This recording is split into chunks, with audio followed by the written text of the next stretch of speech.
నాకు తెలిసింది ఏంటంటే యువతకి లాస్ట్ 5 ఏళ్లలో నుంచి ఉద్యోగాలు రాక చాలా ఇబ్బందిలో ఉన్నారు. యువత అందరికీ కూడా చాలా వరకు పేరెంట్స్కి భారమయ్యి ఇళ్లలో కూర్చో ఉన్నారని, పేరెంట్స్ ఎక్కడికి పోయినా కూడా క్యాంపెయినింగ్లో వాళ్ళు పడిన బాధలు ఇవన్నీ కూడా నాకు చెప్పారు. ఇవాళ మేము చదువుకుంది ఇంత పైకి వచ్చామంటే ఆ ఉద్యోగమైనా మేము చేసుకున్న బిజినెస్లు అయినా కానీ మమ్మల్ని ముందుకు తీసుకొని వచ్చాయి. ఇవాళ అలాగే మా ఏలూరు యువతకు అందరికీ కూడా ఉద్యోగాలు ఇచ్చే బాధ్యత మేము తీసుకుంటామని చెప్పాం. అదే రకంగా చెప్పిన మాట ప్రకారమే ఇవాళ ఫస్ట్ జాబ్ మేళా కండక్ట్ చేస్తాం. ఇవాళ ఈ జాబ్ మేళా జస్ట్ స్టార్టింగే. మేము కూడా first time job Mela conduct చేస్తాం కాబట్టి ఎలాగుంటుంది ఏంటి అని అర్థం చేసుకోవడానికి మేము కూడా ఇది ఫస్ట్ కండక్ట్ చేస్తాం. ఈ జాబ్ మేళాలో 1000 మందికి ఉద్యోగాలు ఇచ్చే కార్యక్రమం చేస్తున్నాం. అలాగే ఇవాళ యువత కూడా పెద్ద ఎత్తున ఇవాళ వచ్చున్నారు జాబ్ ఇంటర్వ్యూస్కైనా కానీ అన్నీ కానీ. ఇవాళ ప్రతి ఒక్కరు వచ్చిన వాళ్ళ దాంట్లో 1000 మందికి ఉద్యోగాలు ఇచ్చే కార్యక్రమం ఇవాళ చేస్తున్నాం. అలాగే ఇండస్ట్రీస్ కూడా తీసుకొని రావడానికి చాలా ప్రయత్నం చేస్తున్నాం. ఇవాళ ఇండస్ట్రీస్ అందరూ కూడా రావడానికి కొంచెం భయపడుతున్నాం. వాళ్ళందరికీ ధైర్యం చెప్తున్నాం.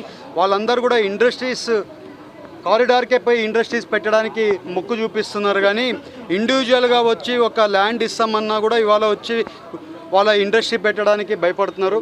అది పైన 5 ఏళ్ళు గవర్నమెంట్ చేసిన ప్రాబ్లం వల్లే వాళ్ళందరూ రావట్లేదు. ఎందుకంటే ఇండస్ట్రీస్లో 10%, 20%, 30% కంపెనీల నుంచి రాయించుకున్నారు. వాళ్ళ కంపెనీని బెదిరించి భయపించి రాయించుకోవడం వల్ల కంపెనీలు రావడం లేదు, ఇవాళ ఇండస్ట్రీస్ రావడం లేదు.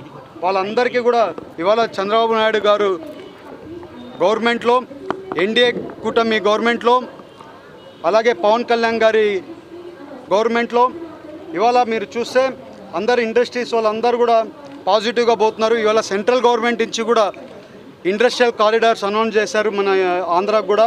ఆ ఇండస్ట్రియల్ కారిడార్లోనే ఇండస్ట్రీస్ పెట్టడానికి ఇది చేశారు. నేను కూడా చాలాసార్లు లోకేష్ గారితో మాట్లాడుతున్నాము. లోకేష్ గారు అన్నతో మాట్లాడి యువతకి ఉద్యోగాలు ఇచ్చే బాధ్యతలో మా ఏలూరు ప్రజలను కూడా ఒక పర్సంటేజ్ లాగా ఫిక్స్ చేయండి.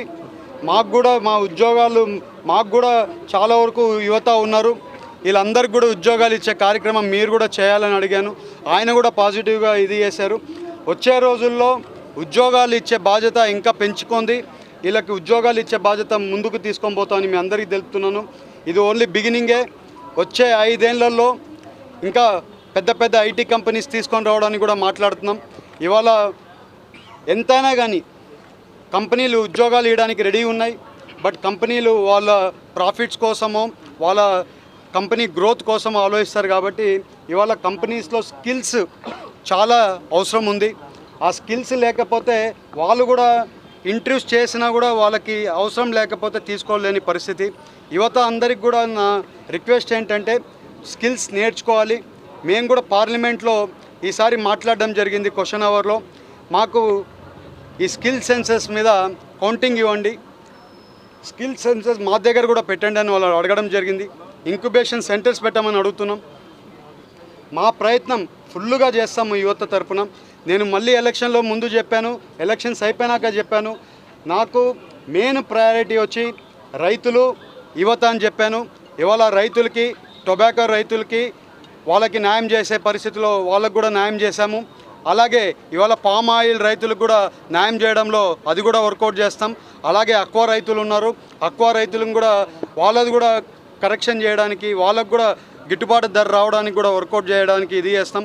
ఎందుకంటే 5 ఏళ్ళ వెనకాల అక్వా రైతులు ఎంతో సంతోషంగా వాళ్ళకు బేసిక్ రేట్ అయినా కానివ్వండి, వాళ్ళకి గిట్టుబాటు ధర రేటు బాగా వచ్చిండేది.